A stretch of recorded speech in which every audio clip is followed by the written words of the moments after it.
Assalamualaikum, selamat datang kembali di channel ini. Balik lagi dengan saya Luis Prasetyo di sini, dan saya akan membahas bagaimana Pak Manahem Ali kemudian mulai panik, guys. Kenapa mulai panik? Karena dia baru sadar ternyata Kristen itu penuh dengan referensi. Itu yang selalu saya bilang pada waktu itu dan sampai sekarang. Bagaimana teman-temannya Pak Manahem Ali sendiri sebenarnya minim referensi. Jadi selalu ketika Pak Ustadznya bilang apa, mereka percaya gitu aja. Nggak cross check dulu kepada buku-buku yang disampaikan. Makanya banyak sekali ngajarin yang keliru. Bener nggak? Kita langsung aja dengar videonya. Gimana caranya? Karena sekarang itu sangat sulit. Kenapa? Yang di Indonesia sekarang, kaum Kristiani bukan hanya tahu Alkitab bahasa Indonesia. Mereka sudah semakin tahu Alkitab bahasa Inggris dalam berbagai versi. Mereka bahkan tahu Alkitab bahasa Arab dalam berbagai versi. Mereka tahu literatur Kristen dalam bahasa Arab. Saudara sudah masuk ke sana belum? Bahkan mereka tahu ayat-ayat Quran dan tahu hadis-hadis.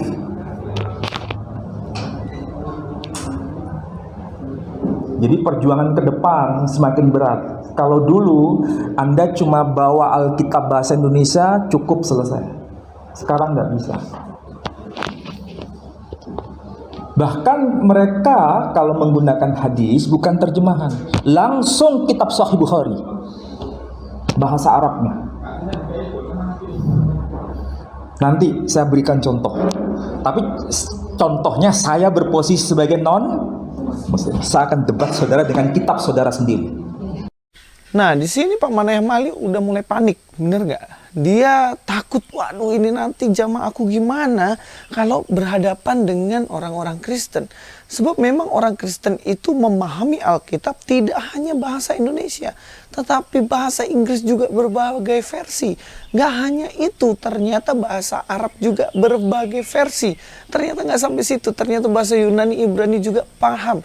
Nah, itu yang kami berusaha untuk sampaikan setiap hari. Bahwa kami ini orang Kristen tidak hanya baca terjemahan dalam bahasa Indonesia, tapi semua versi dan membandingkannya sehingga terhindar dari sesuatu yang keliru.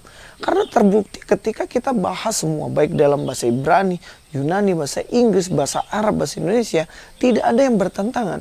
Semuanya sama aja. Jadi selama ini frame yang kalian bangun dengan mengatakan bahwa ya Kristen ini kaum terjemahan, ya Kristen ini kitabnya dirubah-rubah. Nah itu frame kalian itu keliru loh. Nah sekarang baru sadarkan dan kemudian panik.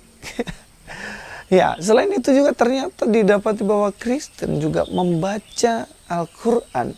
Ternyata tidak hanya dalam Al-Quran dalam bahasa terjemahan Indonesia. Ternyata sudah banyak juga yang mengerti dalam bahasa Arab. Dan jelas bahkan hadis pun pakai hadis yang sahih. Semuanya terbukti bahwa kami belajar ke dalam referensi itu. Itulah saya katakan penting untuk kita mengambil referensi yang benar. Supaya kita nggak salah dan nggak tersesat. Nah Pak Manahem Ali harus juga fair menyampaikan tentang ajaran Kristen.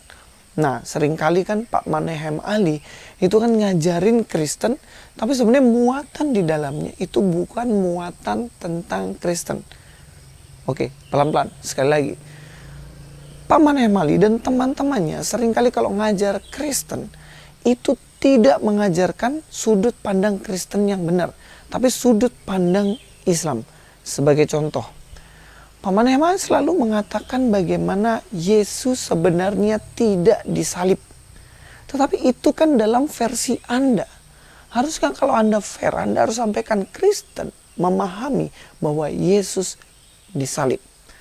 Nah, kemudian dari dua perbandingan ini, mari cari referensinya.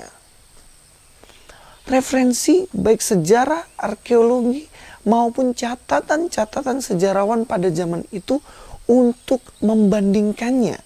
Sehingga melalui referensi ini orang akan sadar, oh ternyata Yesus benar-benar disalib. Kalau kita masuk ke dalam referensi, tentunya hal-hal bodong, pengajaran bodong, semacam yang diajarkan Pak Manahem Ali dan konco-konconya, itu nggak akan pernah terjadi. Karena semua masyarakat Indonesia akan tahu, oh ternyata yang benar ini, dengan referensi yang ini. Nah, sebenarnya teman-teman Islam, apologet Islam, atau mereka yang ngaku Kristologi, harus belajar dari apologet Kristen dong. Harusnya. Kenapa? Karena apologet Kristen ketika membuat perbandingan selalu mengambil sudut pandang Kristen dan sudut pandang Islam sendiri nggak dirubah. Oke, paham ya? Jadi sebagai contoh seperti ini. Nah, sebagai contoh ketika Islam memahami Trinitas, dalam arti Trinitasnya adalah Allah, Yesus Kristus, dan Maria, itu bukan dari sudut pandang Kristen. Itu memang benar-benar, oh itu pandangannya Muslim tentang Trinitas, yaitu Allah, Maria, dan Yesus. Tapi sudut pandang Trinitas dalam Kristen sendiri adalah Allah, Yesus, Roh Kudus. Dan bahkan ketika misalnya apologet Kristen mengatakan Roh Kudus yang dimaksud Islam adalah malaikat Jibril, dan itu pun dari sudut pandang Islam. Jadi harus belajar demikian. Nggak boleh kayak mengatakan, oh pandangan Kristen itu seperti A, padahal B. Nah, Kristen itu memahami bahwa Yesus itu sebenarnya bukan Tuhan. Karena di Alkitab bla bla bla bla. Oh, itu nggak boleh. Itu memasukkan pikiran Anda dalam Alkitab. Yang benar tuh harusnya secara fair, mengatakan secara jujur, oh dalam Kristen dan dalam Alkitab, Yesus itu Allah. Sama seperti kami mengatakan, oh orang Islam dan juga kitabnya itu menganggap bahwa Jibril itu Roh Kudus. Nah, itu fair. Nah, inilah yang pentingnya referensi. Kita memakai buku-buku yang memang menjelaskan dengan benar apa yang kita bahas. Itulah kenapa saya bilang selama ini minim sekali referensi. Contohnya kita buat makalah lah ya. Kita buat makalah contohnya. Gak mungkin ketika kita membuat sebuah makalah, kita mengambil referensi dari buku-buku dongeng.